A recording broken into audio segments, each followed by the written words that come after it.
ఈ అబద్ధ ప్రవక్త పని ఇదే.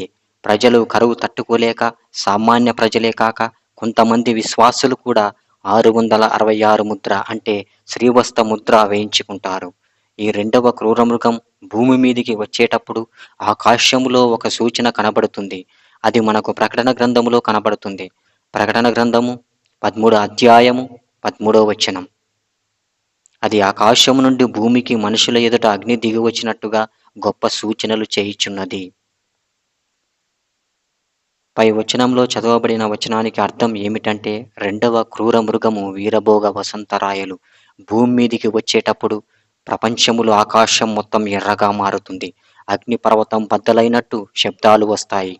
ఇదే అగ్ని దిగి వచ్చే సూచక క్రియ. ఈయన ప్రత్యేకత ఏమిటి అంటే, సంఘం ఎత్తబడటం కంటే ముందుగానే, అంటే క్రీస్తు విరోధి కంటే ముందుగానే, ఇద్దరు సాక్షుల కంటే ముందుగానే